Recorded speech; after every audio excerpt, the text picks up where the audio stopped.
그렇게 하고 그 다음에 이제 12장부터 아브라함으로 들어갑니다. 그런데 노아까지 해서 노아에 관한 이야기는 일단 11장으로 끝나는데 여기서 노아라는 인물을 어떻게 봐야 돼요? 여러분들이 최종적으로 노아라는 인물을 어떻게 볼 것인가를 정리하고 나갈 필요가 있습니다. 6장 9절에 보면은 의인이여 당대 완전한 자다 이런 말이 나오고 하나님과 동행했다 이런 말이 나오죠. 그런데 그 의인이여 당대 완전한 자라고 평가할 수 있는 이유 혹은 근거는 뭐다? 22절에 하나님이 자기에게 명하신 대로 다 준행하였다. 또 7장 5절에도 나오는 자기에게 명하신 대로 다 준행하였다. 이것이 바로 노아를 의인이요 당대 완전한 자라고 말할 수 있는 근거다라는 점을 말씀을 드렸죠. 그런데 노아가 하나님이 말씀하시는 대로 다 방주를 짓고 그리고 다 짐승들 끌고 들어가고 다 해서 그것이 잘했는데 첫 번째 문제가 뭐라고요? 뭐라고 그랬어요? 창세기 8장의 6절부터 12절까지라고 그랬습니다. 얼핏 보기엔 아무렇지도 않고 당연히 할 만한 일을 한 것 같지만 이거는 가만히 그냥 있었어도 하나님이 내보내실 때 되면 다 내보내실 일인데 노아가 괜히 신경 쓰고 계속 밖에 내다보면서 걱정하면서 일주일씩 단위로 스트레스 받을 짓을 그냥 한 겁니다. 근데 해봤자 아무런 이득도 없는데 자기 생각이 앞서갔던 겁니다. 근데 그 정도는 하나님이 모른 척하고 눈 감아 주십니다. 그런데 사실은 거기서 노아가 완전한 믿음을 보이고 그냥 죽으라면 죽겠습니다 하는 식으로 방주 안에서 그대로 있으면서 움직이라고 하실 때까지 그대로 있겠나이다 이러고 있었어야 사실은 100점이었습니다. 그러질 못했죠. 그게 첫 번째 실수라면 실수요. 두 번째 것은 뭐라고 그랬죠? 9장 21절 22절에 포도나무를 심은 것까지는 괜찮습니다. 포도주를 만든 것도 뭐 나쁘다고 할 수 없을 수 있습니다. 서양 사람들 식사 패턴 자체가 포도주를 쓰니까 뭐 그것까지는 좋다고 본다 치더라도 포도주를 먹고 취해서 장막안에서 벌거벗고 추태를 보인 것은 분명한 잘못입니다. 두 번째 잘못입니다. 그 다음에 세 번째 잘못이 뭐라고요? 술에서 깨어서 작은 아들이 자기에게 행한 일을 알고 저주한 것이 잘못입니다. 이건 결정적인 잘못입니다. 근데 그 단계도 세분화하면 두 가지라고 했어요. 하나는 처음에는 술에서 깨서 자기 혼자 독백처럼 혼자말로 투덜투덜 하듯이 말한 것이 25절이죠. 근데 26절은 또 이르되 하고서 셈의 하나님이 나를 찬송하리로다 하고 하나님께 영광을 돌리고 찬송까지 하고 그러고 기도하는 스타일로 말하면서 또 저주를 했다. 이건 도저히 아니라는 거죠. 이게 노아의 실수입니다. 결정적인 실수죠. 근데 이 저주로 인해서 그런가 어째 그런가 실제로 함의 자손들은 막강한 능력이 있음에도 불구하고 하나님의 뜻에 거슬리는 방향으로 계속 나간 거죠. 근데 실제로 그래서 이들이 셈의 종들의 종이 됐습니까? 가나안이? 세상적으로 보면 종들의 종이 됐어요? 안 됐어요? 안 됐습니다. 오히려 세상을 지배하고 다스렸죠. 주류가 돼서.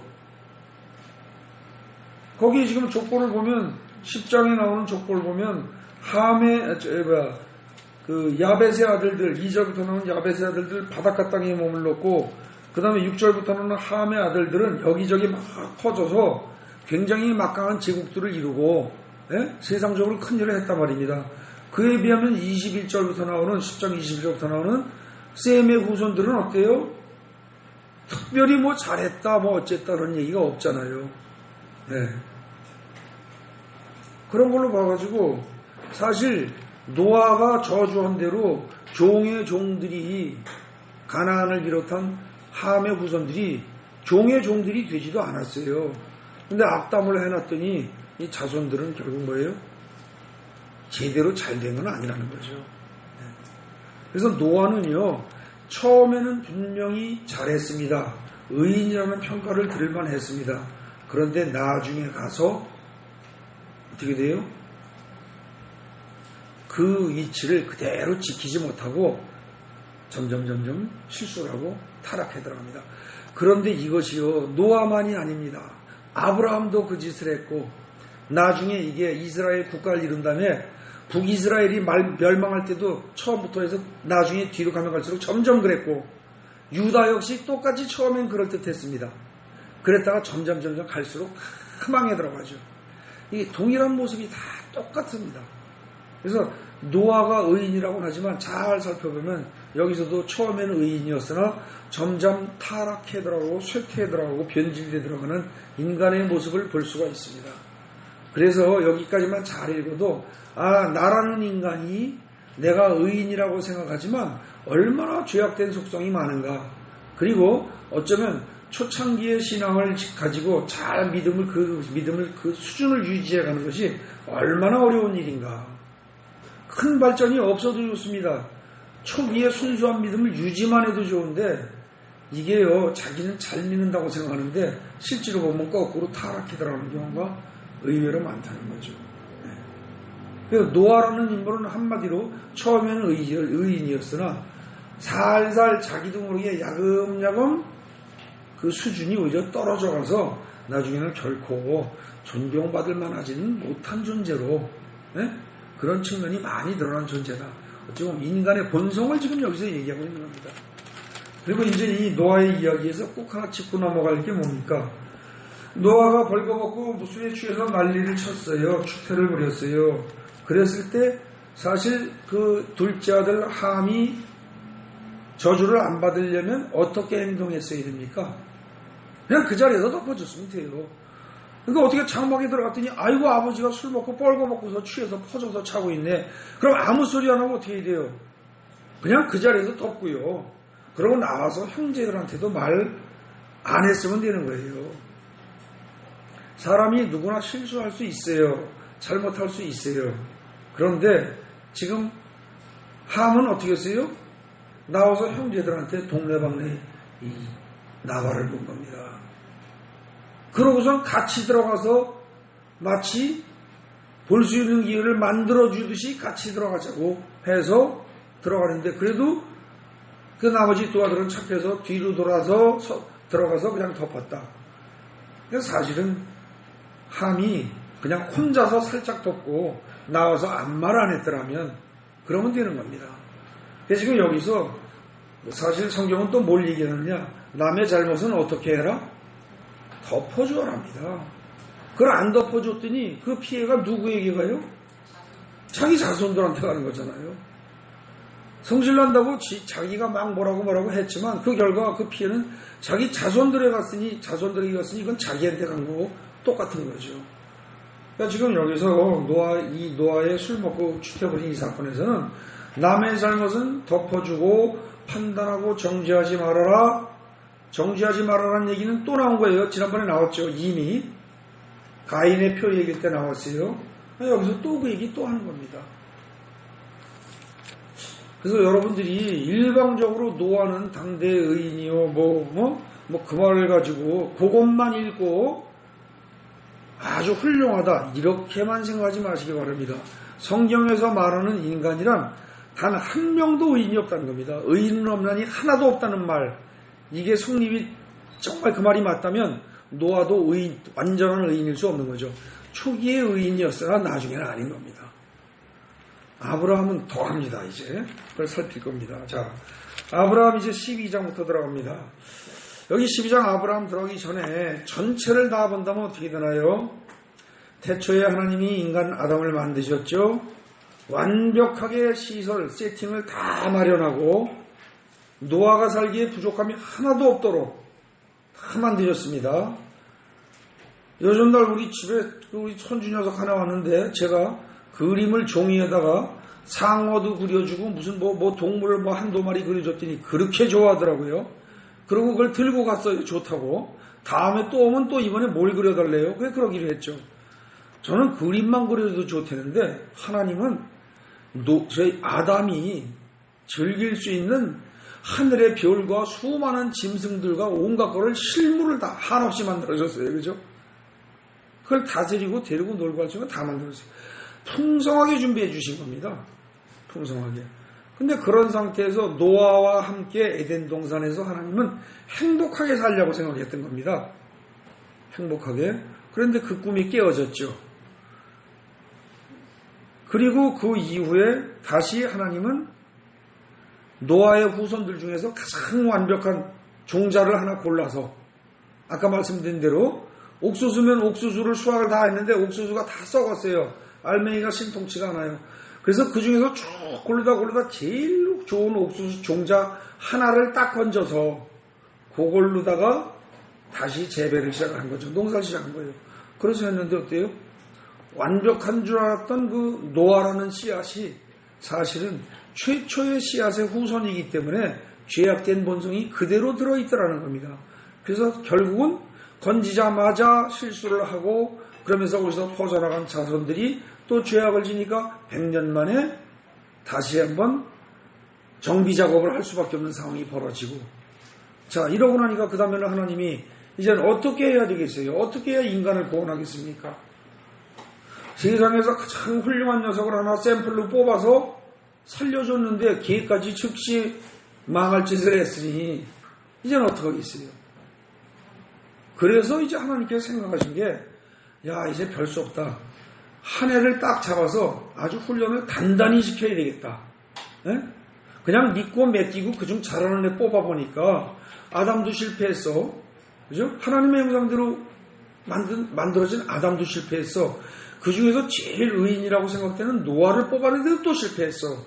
그러니까 이번엔 어떻게 되냐. 내가 적극적으로 개입해 들어가서 인간의 본성을 변화시켜가면서, 요즘 우리가 쓰는 신학적인 용어로 말하면 성화시켜가면서 인간의 본성을 바꿔가면서 샘플로 한 민족을, 한 사람을 잘 키우고 한 민족을 잘 키워서 이걸로 다 온 세상 사람들에게 전할 수 있도록 샘플로 한번 잘 키워보자. 제사장 나라가 되게 하자. 제사장 나라가 되게 하자. 이런 생각을 하신 겁니다. 그래서 이제 제 3차 작업을 3라운드에 들어가는 겁니다. 그게 창세기 12장이죠. 그래서 창세기 쭉 나오는 중에 1장의 창조부터가 어떻게 보면 게임으로 말하면 1라운드, 1회전 게임이라면 노아의 홍수 때부터 그 이후 사건 바벨타까지가 2라운드 게임이고, 아브라함 나오는 여기서부터가 3라운드 들어가는 거라는 겁니다. 그런데 첫 마디가 12장에서 이제 아브라함에게 이르십니다. 너는 너의 고향과 친척과 아버지의 집을 떠나 내가 네게 보여줄 땅으로 가라. 이렇습니다. 고향과 친척과 아버지의 집을 떠나라. 이걸 그대로 문자 그대로 육신적으로 해석을 하면, 평범한 상식으로 해석을 하면 너 지금 살고 있던 그 지역 떠나서 딴 데로 가랍니다. 근데 이것을 조금 그 의미를 만약에 추론해서 이해한다면 뭐예요? 이제까지 네가 가지고 있던 모든 생각 다 버려랍니다. 너의 존재 기반을 다 버려라, 이 소리입니다. 그러니까 네가 물건 살고 있던 땅 떠나는데 그것만이 아니라 너의 존재 기반 자체를 다 버리라는 뜻입니다. 이거는.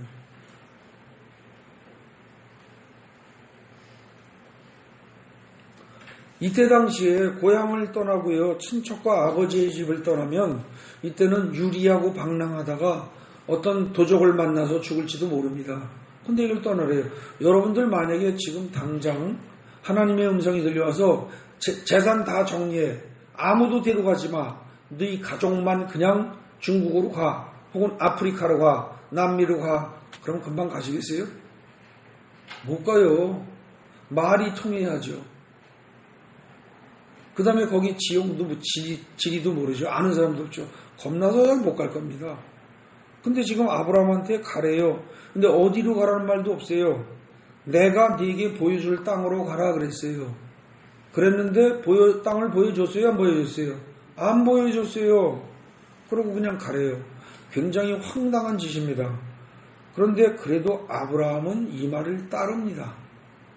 물론 그 뒤에 하나님이 격려의 말씀을 하십니다. 내가 너로 큰 민족을 이루고 네게 복을 주어 네 이름을 창대하게 하리니 너는 복이 될지라. 너를 축복하는 자에게는 내가 복을 내리고 너를 저주하는 자에게는 내가 저주하리니 땅의 모든 족속이 너로 말미암아 복을 얻을 것이니라 하신지라. 여기까지 하니까 아브라함이 힘을 얻을 만도 하긴 합니다. 그러나 현실적으로 이거 당장 가라 그러면 여러분들 가겠습니까? 아마 10중 8구 자식들까지 있으면 애들 교육은 어떡하고요? 그래도 뭐 대학 보낼 때까지는 보내고 시집장가 보내고 난 다음에 움직이려면 움직이지만 그전에는 곤란한데요? 이러지 않겠어요? 거의 그런 식입니다, 사람은. 그래도 아브라함은 그 소리 안 하고 따라갔어요. 참 괜찮은 편이에요. 그래서 4절에 아브라함이 야훼의 말씀을 따라갔고 롯도 그와 함께 갔다 했습니다. 롯을 그와 함께 데리고 간 것이 실수한 겁니다. 이것도 놓치면은 이거 12장부터 착각하는 겁니다.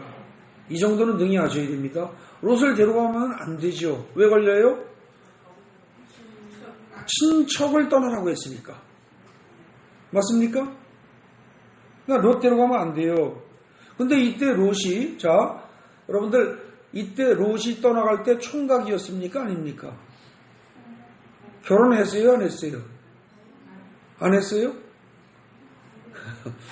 거의 그렇게 생각합니다. 이때 따라간 롯은 총각일 것이다. 결혼 안 했을 것이다. 이렇게 생각합니다. 근데요, 이게 이잡듯이 꼼꼼히 따지면서 잘 뒤지잖아요. 그러면 그게 어떻게 되냐면 절대 그렇지 않습니다. 롯이 나이가 굉장히 많습니다. 딸들도 장성했습니다. 딸들을 시집 보낼 때가 다 됐습니다. 그러니까 여기 롯도 따라갔다고 했는데 사실은 롯의 가족이 따라간 겁니다. 왜 그렇게 알 수 있느냐? 아브라함이 하란을 떠날 때가 몇 세였어요? 4절에 75세죠. 그 다음에요, 떠난 다음에 아브라함과 롯이 서로 헤어지는 사건이 나오죠. 13장에 헤어집니다. 그러고서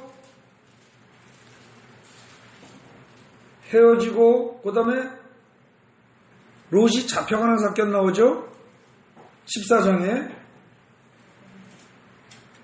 그리고 그걸 잡혀간 걸 갖다가 아브라함이 다시 건져옵니다. 그러고서 야훼께서 아브라함에게 나타나서 언약을 하십니다. 자식 주겠다고. 갈라서고 이미 롯은 딴 지역으로 갔고요. 딴 지역으로 가서 살다가 소알 땅에 가서 살다가 잡혀가는 걸 아브라함이 또 구해오잖아요. 그런 사건이 벌어지고 이렇게 하면서 그 다음에 보면은 16장에 가면은 하갈과 이스마엘 하면서 하갈을 아브라함에게 첩으로 준 게 아브라함이 가나안 땅에 거주한 지 10년 후였다고 그랬죠. 맞습니까? 16장 3절에. 그러니까 지금 아브라함은 어떻게 돼요? 가나안 땅에서 거주하고서 10년을 살다가 아내 사레가 10년 동안 기다렸는데 아들 안 주시니까 할 수 없다. 하갈 내 종을 줄 테니까 그 하갈을 통해서 아들을 낳아야 되겠다. 그러나 그렇게 난 아들은, 종의 아들은 내 아들이다. 이러고 사레가 주장을 한 겁니다. 근데 그런 사건이 있기 전에 이미 뭐예요? 롯은 갈라섰습니다. 얼마나 살았다고 명확히 말할 수는 없지만 저기 어디죠? 소돔에 죄악하고 나오는 사건 있잖아요. 19장에 거기서 소돔성 멸망하고 등등 이렇게 되지요. 근데 이때 아브라함이 자식이 있었어요? 없었어요? 소돔성 멸망하고 할 때까지 없었죠. 사라가 이삭을 낳은 게 어때요? 21장 가서입니다. 그러니까 훨씬 전이에요. 근데 21장에 가서 사라가 이삭을 낳았는데 75세에 하란을 떠났잖아요. 그리고 아들을 낳은 게 100세죠. 그럼 거기서 사는 게 길어야 25년입니다. 이동한 거 1년 만에 왔다고 치셔도 그 해에 왔다고 쳐도 25년 살았어요. 25년 사는데 21장에 낳기 전에 뭐가 나옵니까? 소돔과 고모라 사건이 나오죠. 그때 보면 어떻게 됩니까? 롯이 19장 8절 보십시오.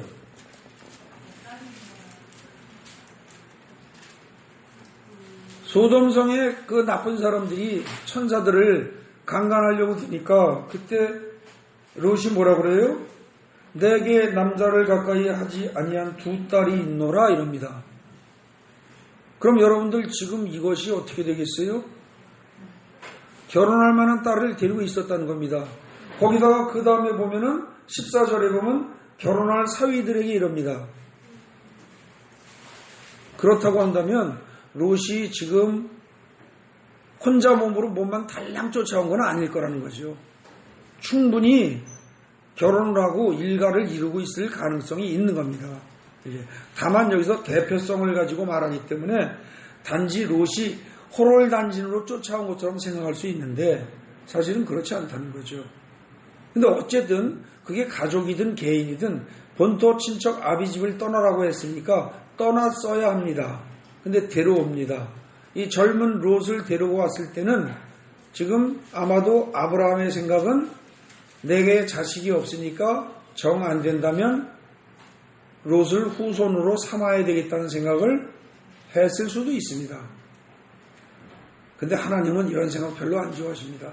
죽으나 사나 오로지 하나님만 믿고 바라고 의지하고 나아가길 바라지 배수진을 쳐놓고 다른 거를 슬쩍 의지해 가면서 다른 것을 배수진으로 삼고 사람이 일하는 건 원하지 않았습니다. 오로지 하나님 자체가 마지막 배수진이다. 이렇게 생각하고 사람이 행동하길 원하시는 거죠. 지금 잘못한 거예요. 지금 롯을 데리고 온 게. 그렇게 해서 나왔어요.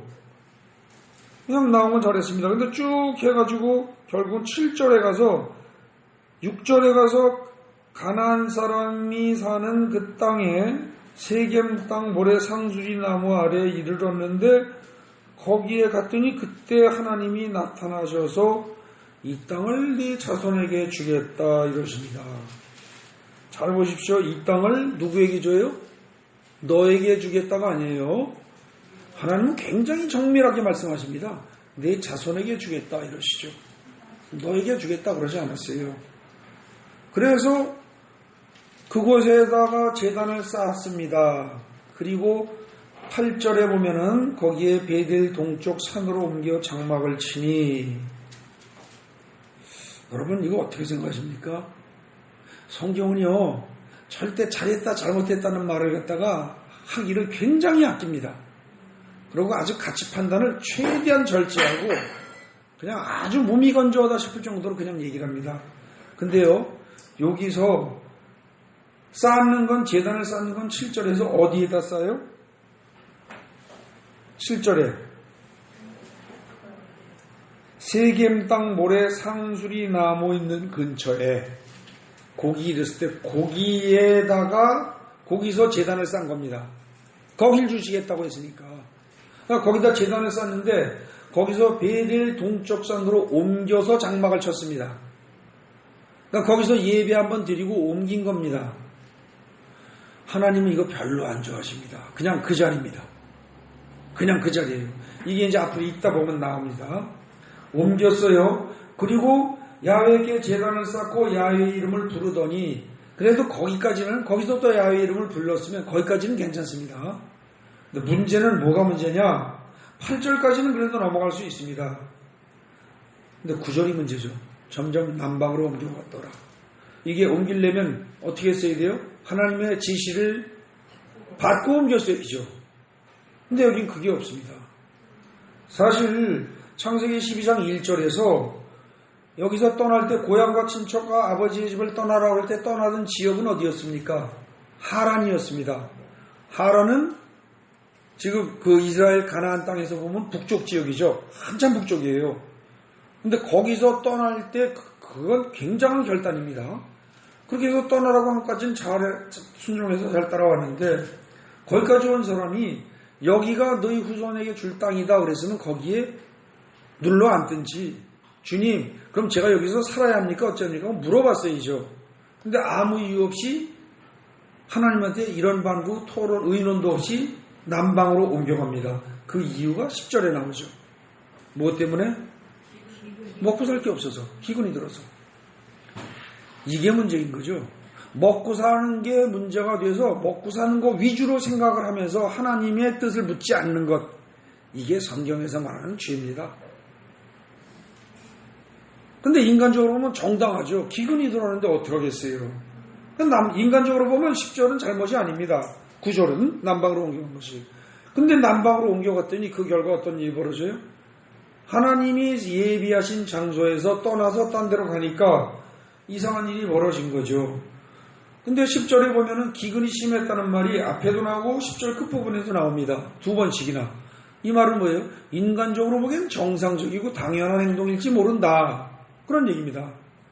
기근 때문에 갔으니까. 근데 내려갔더니 어떻게 됩니까? 이게 여자를 자기 부인을 뺏길지 모른단 말입니다. 그런데 상식적으로 생각해보면 지금 이때 아브라함이 몇 세예요? 75세. 75세나 76세. 가는데 1년 걸렸다고 치면 76세일 것이고. 근데 사례하고 나이 차이가 어떻게 되죠? 10년 납니다. 그럼 65세입니다.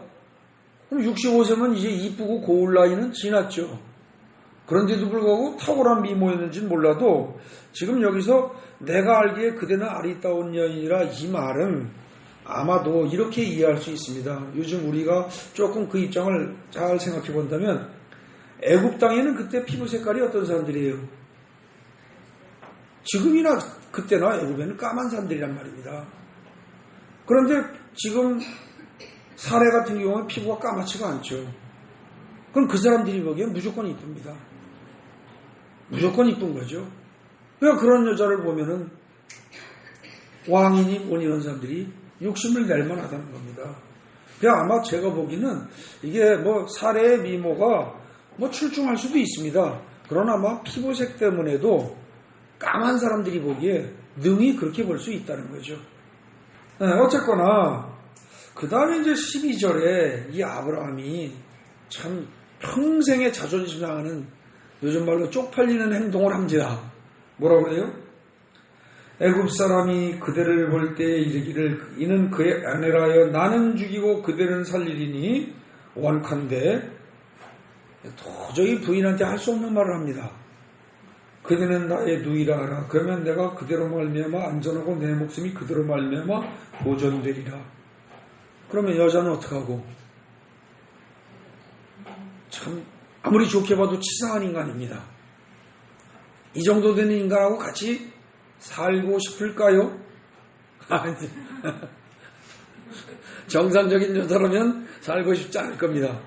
근데 이 아브라함의 말을 갖다가 사례가 반박을 하지 않습니다. 실제로 사례는 아브라함의 누이긴 누이입니다. 이복 누이입니다. 배가 달라요. 그게 어디 나와요? 20장의 뒷부분 20장의 12절 보십시오. 12절에 그는 정말로 나의 이복 누이로서 내 아내가 되었습니다. 그러니까 맞긴 맞습니다. 그러니까 아브라함이 거짓말한 건 아니에요. 그런데 다시 12장의 13절로 와보십시오. 그대는 나의 누이라 하라.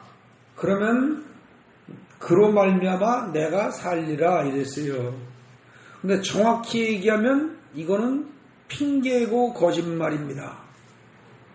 자기가 살기 위해서 거짓말하는 거고 핑계입니다. 정확히 얘기하면 뭐라고 해야 돼요? 그대는 나의 누이였었다. 그죠? 그대는 나의 누이였었다. 그러나 지금은 나의 부인이라고 하라 해야 정상적인 대답이죠. 그러니까 이건 자기 입장에서 자기에게 유리하게 하려고 이건 말을 돌려댄 겁니다. 이 말 돌리는 거 이거 하나님이 엄청 싫어하시는 겁니다. 이거 교묘하게 말 살짝 돌리는 거 이 짓을 처음 한 게 누구였어요? 하와였습니다. 네? 죽을까 하노라. 만지지도 말라. 적당히 말 돌리는 거 이게 죄악의 출발입니다.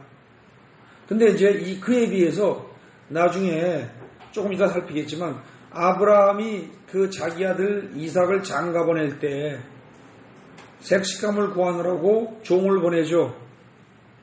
그 엘리에셀이라는 종을 보내는데 그 엘리에셀이 주인 아브라함의 말을 듣고 색시감 찾으러 멀리 가가지고 거기서 만나서 말할 때 보면은 주인이 한 말을 그대로 옮깁니다. 그대로. 그거 모든 상황을 다 이야기하고 색시를 데려왔다 이렇게 간단히 써도 될 걸 모든 상황을 다 설명하였더라 이러지 않고 맨 처음에 아브라함하고 대화했던 내용을 그대로 옮긴다는 거죠. 하나님은 그걸 원하십니다. 그래서 여러분들이 성경을 보다 보면은요, 문장을 쫙 써놨는데 그 다음에 그 문장을 그대로 또 쓰는 경우가 있습니다. 아주 완전히 똑같이. 그래서 성막을 만들 때도 뭐 어떻게 했는데 그냥 하나님 말씀하신 대로 했더라 그러면 다 끝날 거를 그 뭐 미주알 고주알 뭐 어떻게 다 설명한 걸 그대로 또 하는 경우가 있다는 거죠. 하나님은 말씀에 관해서 그렇게 순종하기를 원하시는 겁니다. 근데 지금 여기서 아브라함이 지금 13절에 말을 돌리는 거죠. 그렇게 해서 핑계거리를 만들고 거짓말을 약속을 하고 부인에게 말은 못하지만 어찌 보면 이건 큰 상처 준 겁니다. 근데 그래도 사례가 아무 말 안 하고 있었네요. 착하게. 근데 14절부터 해서 실제로 어떻게 됩니까? 일이 터지죠. 그 여자를 데려갑니다. 그런데 아브라함이 여기서 한마디 저항하거나 보호하려는 노력도 안 합니다. 이건 정말 수치입니다. 이건 남자로서도 못할 짓이고 여자로서도 못할 짓이고 이건 최대의 수치입니다. 이렇게 해서 잡혀가고 뺏기다시피 해서 가는데도 가만히 있는 남편이 있다면 이거 어느 여자가 믿고 살겠습니까? 그리고 16절에 보면 어떻게 돼요?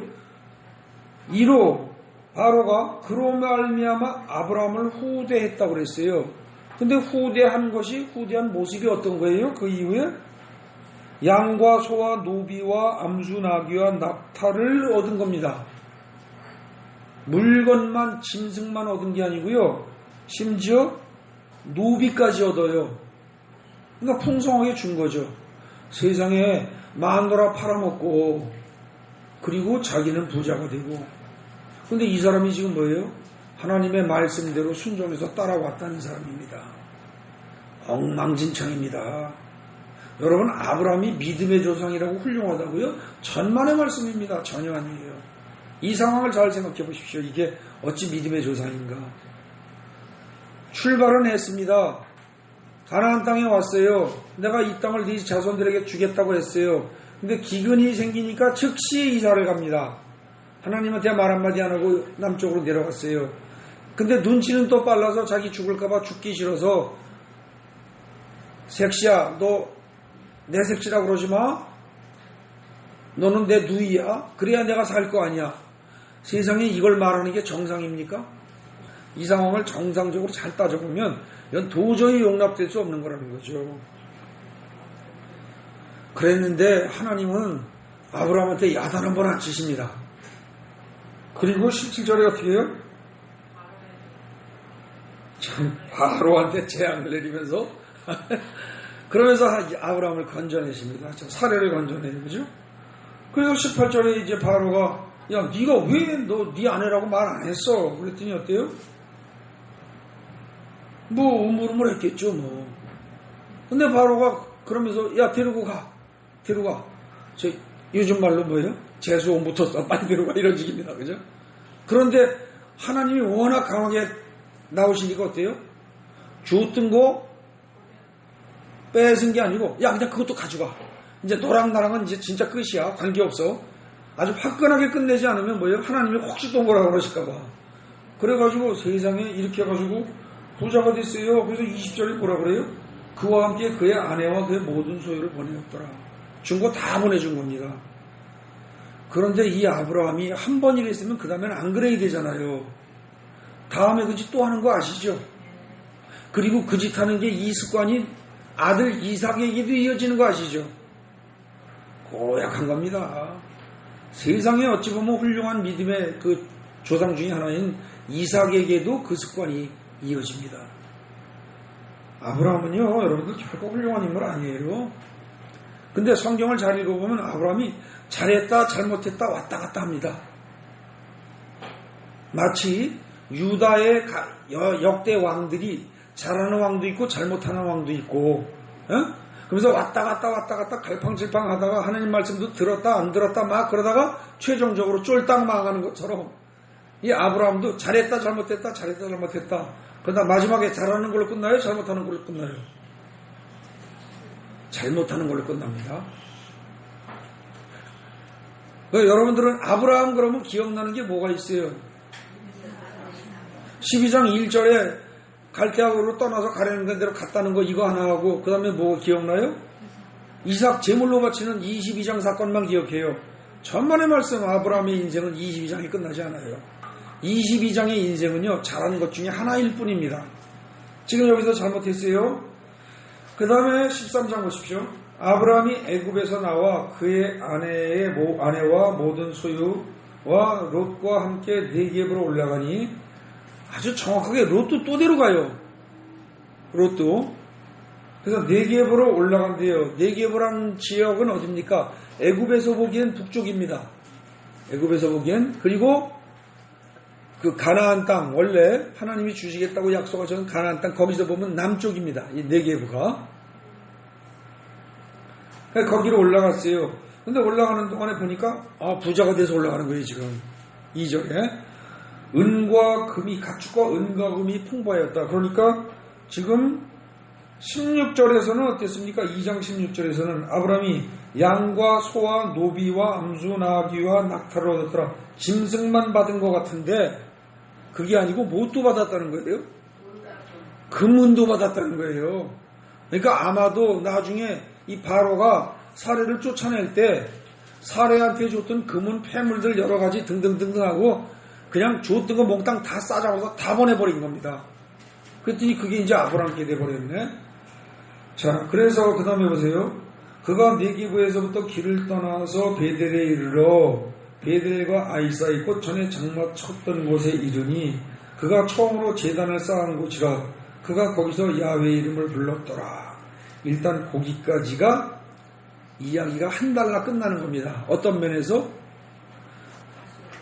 쭉 와서 가나안 땅에 정착을 했는데 기근이 생겼다고 해서 지멋대로 내려갔다가 색시 뺏길 뻔했다가 하나님의 은혜로 다 건지고 오히려 부자가 돼서 다시 원위치 했더라. 여기까지 이제 한 달나 끝난 거예요. 근데 이제 거기 온 다음에 보니까 아이고 전에 있던 재산도 적은 건 아니었을 텐데 자기 재산이 굉장히 많아졌네요. 그런데 거기 보십시오.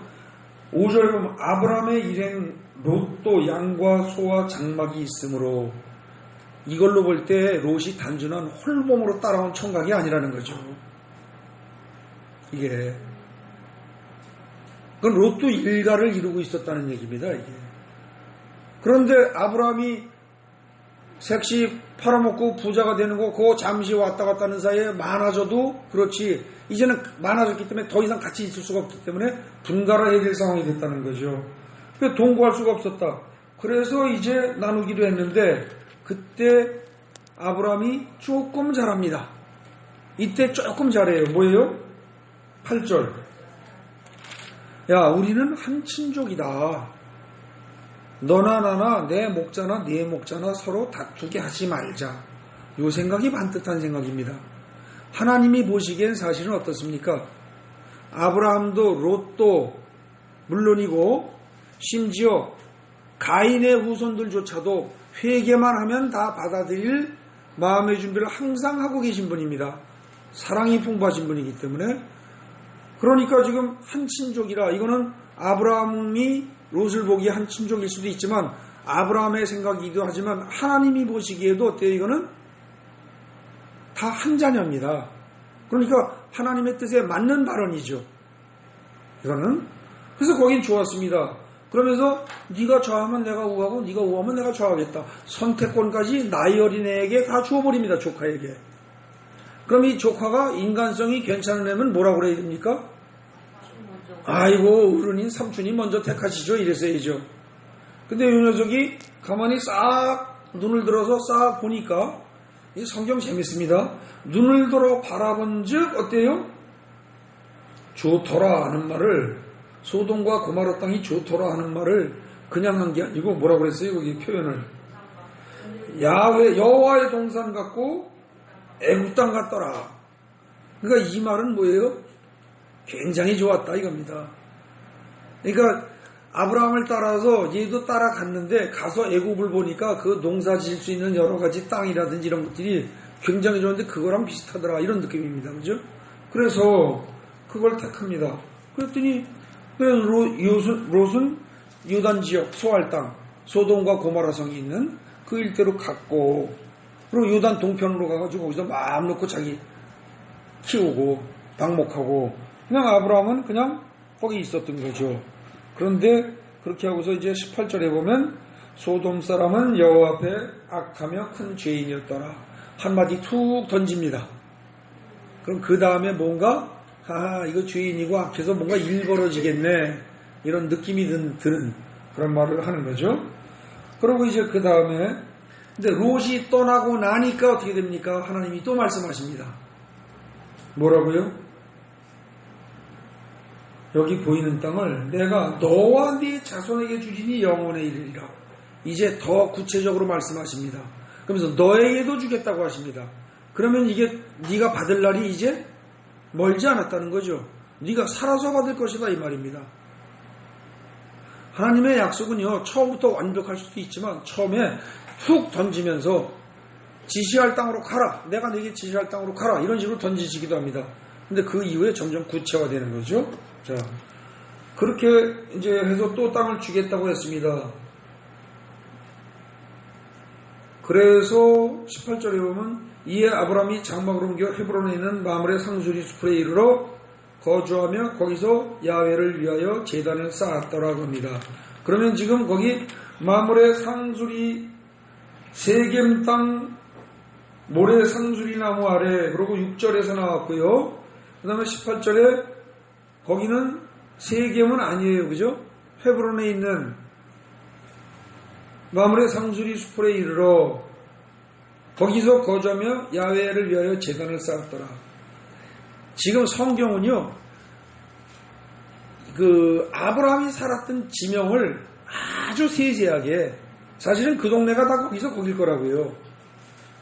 근데 뭐 베델과 아이 사이 동쪽 어디 그 다음에 장막을 치는데 그리고 제사를 지내는데 이런 것들을 아주 정교하게 구별해가면서 얘기를 하고 있다는 거죠.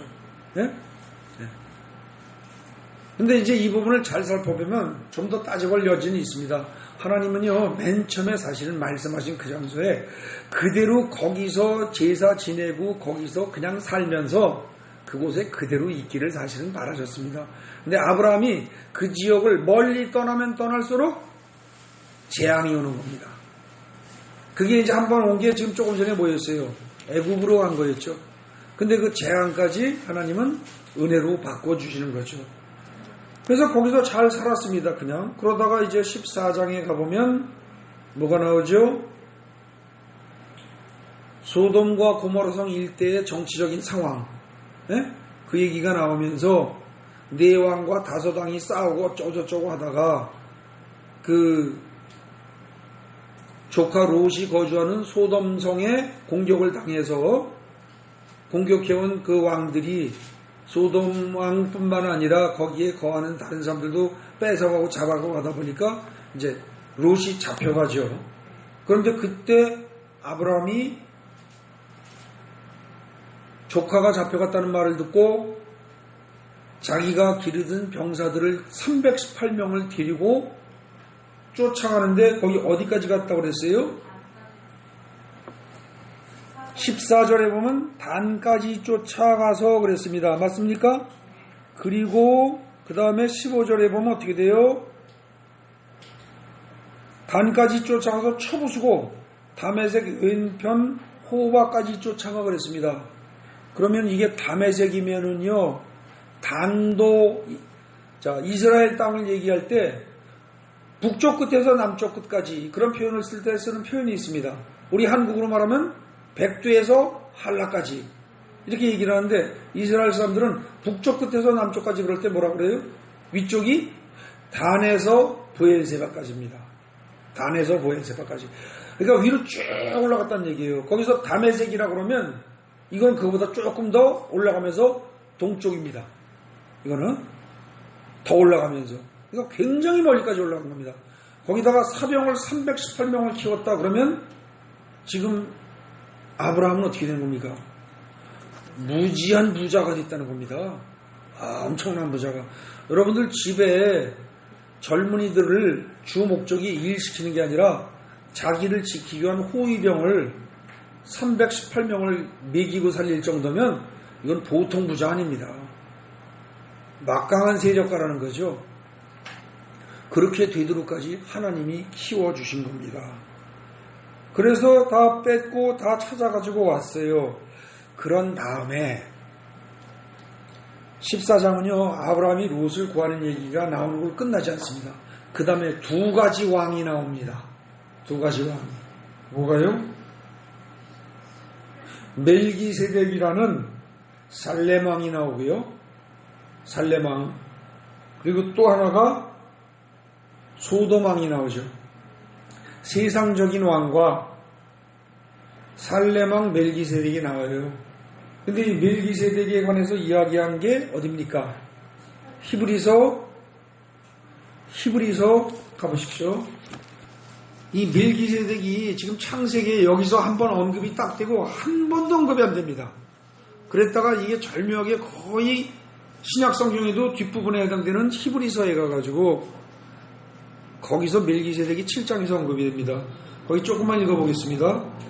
이 멜기세덱은 살렘 왕이요 지극히 높으신 하나님의 제사장이라 그랬죠. 그런데 지금 저기랑 같이 보십시오.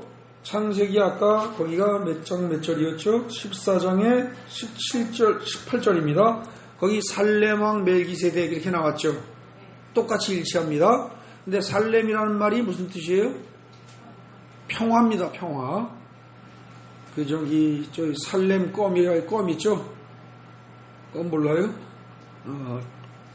아니 저는 이 살렘이라는 말을 처음 들은 게 요즘은 그게 국산 껌이 좋아서 안 나왔지만 저 중고등학교 다닐 시절에는 껌이 그렇게 유명한 껌들이 많이 없는 상태에서 미군 부대 통해서 들어온 껌이 있었는데 그 중에 살렘이라는 껌이 있었습니다. 그래서 저는 껌 이름으로 처음에 알았었습니다. 근데 이게 살렘이 이게 뭐예요? 평화 이 소리입니다. 예루살렘 할 때 살렘하고 같은 것이고요. 그 다음에 유대인들이 인사할 때 샬롬 그러죠. 샬롬, 살렘 같은 어원입니다. 그게 같은 말이에요. 평화가 있으라, 평강이 있으라, 평안하길 바란다 하는 게 샬롬이고, 이게 지금 평강의 왕. 그래서 살렘 왕입니다. 그리고 멜기세덱 그랬어요. 히브리서 7장 1절 다시 봅니다. 이 멜기세덱은 살렘 왕, 즉 평강의 왕이요 지극히 높으신 하나님의 제사장이라. 지극히 높으신이란 수식어는 누구의 어디에 붙는 거예요? 하나님이에요? 제사장이에요? 하나님입니다.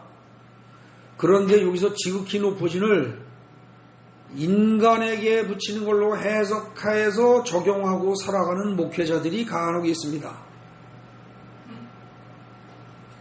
자기가 지극히 높은 곳으로 착각하는 사람들이 있다는 거죠. 큰일 납니다. 큰일 나요. 좋은 얘기 아니라 말씀드리긴 뭐하지만 제가 늦은 나이에 신학을 공부하고 목회자의 길로 들어선 것이 결정적인 계기가 제가 다니는 교회의 목회자를 영원하신 영원하신 우리 목사님 이렇게 플래카드를 써붙이고 체육대회라는 거기서 제가 확 돌아버린 겁니다. 어떻게 목사님을 존경해도 그렇지 영원하다고 할 수 있는가? 그거는 아니다.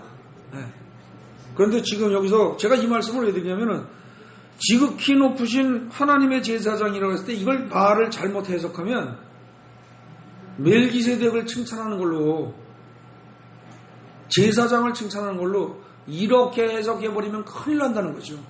지극히 높으시는 여전히 하나님 한 분입니다. 그런데 여러 왕을 쳐 죽이고 돌아오는 아브라함을 만나서 복을 빈 자라. 누가요? 멜기세덱이.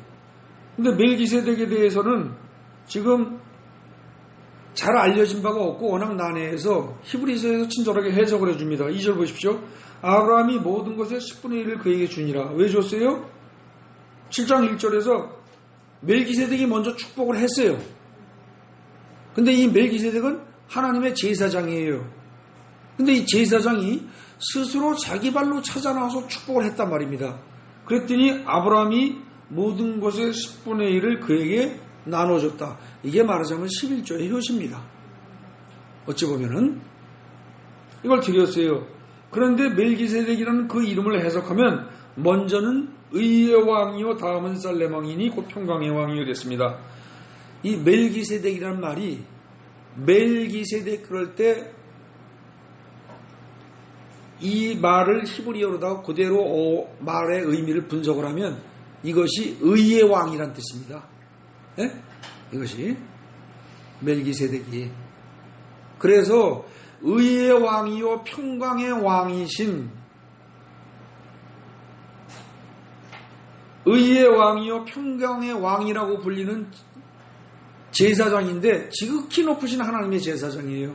그러니까 하나님은 아니에요. 그러나 의의 왕이자 평강의 왕이라고 불릴 만한 높은 제사장. 그러면 이게 뭐예요? 신약에서 이게 예수라는 겁니다. 이게.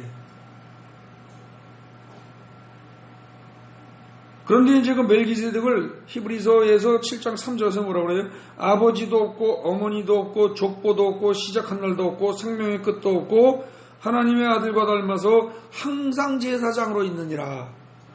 이쯤 되면 이게 이제 예수님의 모습이죠. 그래서 사실은 다시 앞에 창세기로 돌아갑니다. 아브라함이 어찌 보면 이 바보 같고 그야말로 색시를 팔아가면서 자기 색시를 팔아가면서 이렇게 하고도 찍소리 못하고 있던 이 아브라함을 하나님이 318명이나 되는 가신을 키울 정도로 무장한 병력을 키울 정도로 부유하게 만들고 마음도 담대하게 해주셔가지고 지금 이때 당시에 이 네 왕과 다섯 왕이 싸운 건 거대한 세력입니다. 두 개. 그때 당시에 세상이 둘로 나눠서 싸운 거다라고 봐도 되는 거죠. 그 일대에서는. 근데 그 중에서 승리한 팀을 쫓아가가지고 혼자서 아브라함이 혼자서 걔네들을 몽땅 다 격파하고 다 뺏어가지고 오고 더 뺏어가지고 왔다. 이건 하나님의 도우심이 없으면 안 되는 일이죠. 이만큼을 해왔는데 오자마자 처음 맞아들이고 짝짝짝 박수 쳐주면서 환영한 것이 누가 했다? 멜기세덱이 했다는 겁니다. 하나님이 계속 돌보셨다는 겁니다. 네. 이 멜기세덱이 예수 그리스도라면 삼위일체 하나님이 창세기 초에만 예수님이 등장하신 게 아니고 적어도 아브라함을 통해서 하나님의 사역을 시작했을 때 이때도 예수는 개입해 있었다. 이렇게 볼 수 있는 부분입니다. 자, 그래서 멜기세덱이 와서 축복하고 했었고 그 다음에 그러면서 이제 9절에 또 19절에 아브라함을 축복해서 이르기를 천지의 주제이시오 지극히 높으신 하나님이시오 아브라함에게 복을 주옵소서 이렇게 말합니다. 그러면서 지금 여러분들이 거기 17절부터 24절까지 그 멜기세덱이 나오는 그 단락에서 여러분들이 눈여겨볼 귀절이 뭡니까? 반복되는 귀절이 있습니다. 지극히 높으신 하나님. 그 말이 어디 나와요? 몇 절? 18절에 한번 나오죠. 지극히 높으신 하나님의 제사장. 그 다음에 19절에 또 나옵니다. 지극히 높으신 하나님이시요. 20절에 또 나옵니다. 지극히 높으신 하나님을 찬송할지로다. 그 다음에 거기까지는 그 말을 한 사람이 누굽니까? 19절, 20절은 멜기세덱이 한 거고요. 18절은 뭡니까? 어찌 보면 해설자가 하는 거예요. 그런데 22절에서는 아브라함이 그 말을 똑같이 합니다. 지극히 높으신 하나님 여호와께 내가 손을 들어 맹세하노니 이렇게. 그래서 거기 지극히 높으신 하나님이란 말이 그 짧은 단락에서 4번이 계속됩니다. 4번이. 그 점을 놓치지 마셔야 됩니다. 근데 이제 그러고서 소돔왕이 나와가지고서 나중에 나와서 야 네가 뺏어온 거니까 네가 가져 뭐 이럽니다. 그리고 사람만 나한테 줘. 당시의 사회적인 일상적인 통념으로 말하면 어떻게 하는 거예요? 뺏어왔으면 주긴 뭘 돌려줘. 다 뺏어온 사람 거지. 그죠? 근데 마치 인심 쓰는 것처럼 야 물건 같은 건 다 짐승 같은 건 다 네가 가져. 그리고 사람만 돌려줘. 네. 근데 아마 사람만 돌려줘 할 때 이 소돔 왕이 뺏긴 중에는 자기의 처자식이 있었겠죠. 왜냐하면 그때 전쟁에서 이기면 뺏어갈 때 다른 거 뺏어가기보다 어떻게 됩니까? 금은보화 뺏어가고 뭐 소니, 양이니, 낙탄 이런 것도 뺏어가지만 상대편들의 처자식을 뺏어갑니다. 그죠? 그래서 처자식을 볼모로 잡아놔야 죽이지 않고 잡아놔야 나중에 다시 침공해 올 때 그때 인질을 쓸 수 있으니까. 네. 뭐 여자는 뺏어가서 그냥 자기 아내로 삼아버리는 거고 자식들은 인질로 살려둬야 오히려 편하다는 거죠. 그래서 아마 자식들을 뺏겼을 테니까 그 사람들은 돌려달라는 주장을 하고 싶었겠죠. 그러나 그냥 사회적인 통념으로 말하면 안 주고 아브라함이 다 종으로 삼아도 고만인 겁니다. 근데 아브라함은 거기서 뭐라고 대답해요? 야, 너 때문에 내가 부자 됐다 소리 절대 난 듣기 싫어. 그러니까 재산 내가 하나도 안 가질 거야. 하나도 안 가질 거야. 그리고 다 나눠주고 다 돌려주고 다만 그 같이 공격해 올라갈 때 318명만이 아니라 다른 사람들이 합세한 사람들이 있죠. 그 지역에 살던 다른 사람들 거기 뭐가 나와요? 거기 13절에 나옵니다. 13절에 뭐 마므레 아브람 이런 사람 아브람과 동맹한 사람들 그 몇 사람들과 관련돼서 그들의 그 몫으로 그거 빼주고 나머지는 다 돌려줬다는 거죠. 하나님의 뜻대로 행한 겁니다. 이때는 쫀쫀하게 손익계산서 따지고 자기 나름대로 세상 통념에 근거해서 그건 다 내 거 해도 돼 이런 소리 안 하고 하나님께서 원하시는 대로 그러니까 부자로 만드는 것도 하나님이 하시는 거예요. 전쟁에 이기게 하는 것도 하나님이 하신다는 거였다가 지금 아브라함은 분명히 깨달은 겁니다. 그렇기 때문에 담대하게 통 크게 처신을 한 거죠. 그랬는데 할 때는 잘했는데 전쟁 끝나고 나서 돌아와서 며칠 지났을 겁니다. 아브라함이 생각해보니까 어때요? 이거 내가 조카 뺏겼다고 해서 엉격결에 쫓아올라와서 난리치고 한바탕 박살을 내고 다 뺏어오고 큰소리치고 하긴 했는데 걱정이 되는 겁니다. 왜요? 14장의 앞부분을 보면은요 당시에 거기 무슨 왕 막 이렇게 나오는데요 제일 힘센 사람이 누구예요? 4절에 보면 그돌라오멜이라고 하는 엘람왕입니다. 엘람왕. 이 사람이 굉장히 힘이 세가지고 이 사람이 그 주위의 웬만한 나라들한테 다 조공을 다른 나라 사람들이 조공을 바치고 이 사람들이 최고 군주로 군림했었다는 거죠. 그랬는데 그게 오랫동안 하다 보니까 12년 동안 그러다 보니까 싫으니까 13년에 배반한 애들이 있는데 그게 그 중에 5나라가 배반을 했어요.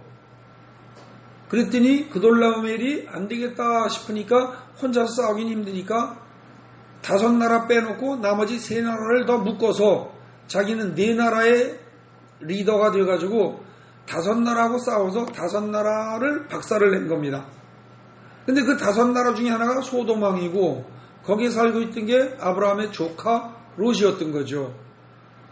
그런데 그 5나라 왕을 다 격파하고 이겨낸 4나라 왕 중에 최고인 그돌라오멜 세력 4나라를 다 포함해서 그 중에 특히 그돌라오멜 왕의 세력까지를 다 공격을 해가지고 다시 몽땅 뺏어왔으니까 엄청나게 큰일을 했는데 끝나고 가만히 생각해보니까 그돌라오멜이 또 힘을 합쳐서 한 1년이고 있다가 오지 않는다는 보장이 없죠.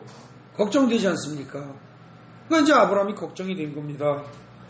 그런데 그걸 다 아시는 하나님이 뭐라고 그래요? 15장 1절에 환상 중에 나타나서 아브라함에게 임하여 이르시되 뭐라고 그래요? 두려워하지 말라. 너 그돌라오멜 걱정하니? 걱정할 필요 없다. 지금 그 얘기입니다. 왜냐? 이유는 나는 너의 방패다. 나는 너의 방패다. 그리고 너의 지극히 큰 상급이다. 왜 또 상급이라는 말을 했을까요? 너 참 잘했다. 지난번에 전쟁에서 승리해가지고 노획물 가져온 거 다 나눠주고 너 하나도 안 챙겼지? 에? 그게 그 상급을 포기한 대신 내가 너에게 줄 상급은 바로 나 자신이다. 지금 그 얘기입니다. 이해되십니까? 두려워하지 말아라는 얘기는 그돌라오멜이 또 밀고 공격해 올지 모른다 라는 걸 걱정하지 말란 뜻이요.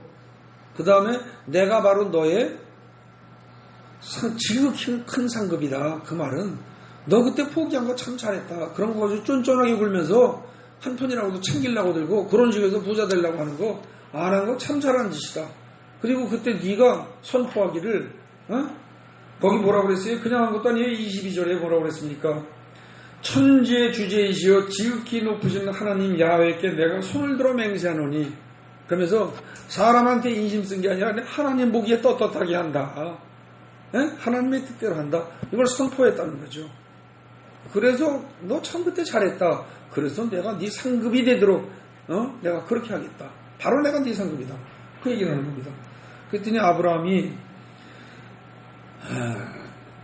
뭐 하나님 뭘 내게 주시려고 그러는 겁니까?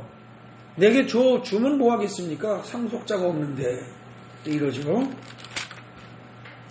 그랬더니 이제 뭐 너한테 자식 낳을 거다 이럽니다. 그랬더니 6절에 4절에서 네 상속자 낳을 거야. 그러니까 6절에서 아브라함이 야훼를 믿으니 야훼께서 이를 그의 의로 여기시고 이럽니다. 이거 굉장히 중요한 문장이죠. 그러면은 아브라함을 의인으로 보시는 것은 자기 색시도 팔아먹는 이런 쪼다갖고 어떻게 보면 참 인간적으로 이해가 안 되는 이 인간을 하나님이 의롭다고 보시는 이유는 뭐다? 말씀을 믿는 거다. 그렇다면 최초로 하나님이 아브라함을 의인으로 보신 건 언제 보셨을 거예요? 의인으로 보셨다면 12장 1절에서 떠나라고 했더니 떠났을 때 그때 어떻게 보면 하나님이 이쁘게 보신 겁니다. 그리고 지금 여기까지의 상태를 보면 아브라함이 12장에 들어와서 아브라함 얘기 나오면서 최초로 잘한 건 떠날 때 떠난 거고요. 그 다음에 또 두 번째 잘한 게 뭐예요? 아까 조그만 것도 있었지만 또 있었어요. 뭐가 있었어요? 롯하고 갈라설 때 그때 쫀쫀하게 굴지 않고 야 우리 친족인데 싸우지 말자. 그리고 말로만 좋은 척한 게 아니라 실제로 좋은 관계를 유지를 했죠. 그러니까 나중에 조카 롯이 잡혀갔을 때 그걸 건진다고 목숨 걸고 나갔지 않습니까? 그때 두 번째 아브라함이 잘한 겁니다. 그 다음에 세 번째 잘한 게 언제예요? 조카 롯을 구해오고 나중에 물질 나누고 할 때 그때 물질에 얽매여서 이해관계에 얽매여서 행동하지 않고 하나님 앞에서 떳떳하게 행동했다는 거죠. 그 세 가지가 잘한 겁니다. 그에 비해서 지금 뭘 잘못했어요? 잘못한 건 12장 9절에 기근이 왔다고 말도 안 하고 남방으로 이사 간 것. 이게 잘못이고 그 다음에 남방으로 이사 가가지고 현실적으로 부인 문제가 터졌을 때 그 대처를 어떻게 했어야 돼요? 하나님 어떡할까요? 이랬어야죠. 남방으로 가기 전에도 기근이 왔습니다. 먹고 살 수가 없습니다. 하나님 어떡할까요? 거기서도 그랬어야죠. 시작을 하나님 믿고 떠나서 거기까지 왔으면 문제가 생길 때마다 하나님을 찾았어야죠. 근데 이게 습관적으로 기근이니까 먹을 거 있는 대로 가야지. 이러고 간 게 잘못이고 간 다음에 또 부인 문제가 생겼는데 그때도 하나님께 기도하고 하나님께 의지하였더라는 말을 한마디가 없는 겁니다. 이게 잘못이죠.